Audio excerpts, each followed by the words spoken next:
For today's video nga pala mga mare ay hindi muna tayo maglilinis dahil nagagala nga tayo at meron nga tayong pupuntahan. Nauna nga pala kami naligo ni Ethan mga mare at sa mga puntong yan pala mga mare ay nagaantay nga pala kami na matapos nga ang papa niya na maligo. Kaya naman habang nagaantay nga kami dito mga mare, ayan ipapakita ko nga muna sa inyo. Ito nga palang pagbabago ulit sa loob ng bahay namin. May mga bagay kasi dito sa loob ng bahay mga mare, dito nga pala sa baba na nilipat ko nga sa may second floor dahil nga meron nga madadagdag na gamit ulit dito sa loob ng bahay. And so far mga mare, dito lang naman sa may bandang sala yung nagbago at dito naman sa may kusina ay ganun pa rin. Tapos syempre naglinis nga din tayo ng very light mga mare dahil nga kakalinis lang naman natin ng mga nakaraang araw. Bale, isa nga pala sa nilipat ko mga mare yung malaking lamesa ko nga at nilagay ko na nga pala siya sa may second floor. Tapos dito naman sa may bandang TV area namin mga mare, ayan nakahilera nga itong tatlong electric fan. At syempre aakit nga din tayo sa may second floor mga mare para nga mapakita ko nga din sa inyo yung nilipat ko nga dito. Bale, ito nga palang malaking lamesa ko mga mare ay nilipat ko nga pala dito sa may gilid nga malapit nga sa may hagdanan dahil nga feeling ko nga na kailangan ko na talagang ilipat to dahil nga dumadami na nga yung aking mga parcel at dito na nga din ako mag-shoot ng mga video. Fast forward na nga mga mare at nandito na nga pala kami sa may stage room na Cavite. And as usual mga mare, nauna na nga ulit kami ni Ethan na pumasok nga dito dahil nga napakainit nga dun sa labas. Dahil bumaba na nga kami doon sa may entrance mga mare at hindi na nga din kami sumama ng parking dahil nga napakainit. Habang inaantay nga namin ang kanyang papa mga mare, ayan nagpabili nga muna siya ng donut dito dahil nga natatakam nga daw siya dito sa bagong donut nila. Kaya ayan na nga mga mare at binilihan ko nga muna siya ng 3 pieces nga niya mga ganyang design nga at para nga hindi nga din siya mainip sa pag-aantay nga sa kanyang papa.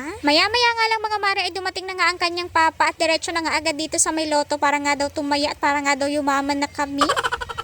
At dahil nga sa init ng panahon mga mare, ako talagang hindi namin kinakalimutan lagi magbaon nga ng tubig tsaka naman electric fan. Anyways mga mare, pagkatapos nga pala tumaya ng asawa ko doon nga sa may loto, ayan dumiretso na nga din kami dito nga pala sa may Abenson. Titingin kasi kami ng aircon ngayon mga mare dito nga pala sa may Abenson at para nga makompare nga namin yung price doon nga sa natanungan ko. At saka isa nga rin sa dahilan mga mare kung bakit nga din kami nagpunta dito sa may Abenson dahil nga hindi rin talaga namin alam kung ano nga ba ang bibilihin, kung window type nga ba or split type, tsaka hindi rin namin alam kung ilang HP nga ba yung kailangan talaga doon sa bahay. Kaya hanggang dito na lang ulit yung aming video mga mare at abangan nyo na nga lang sa susunod nating vlog yung update. Bye bye!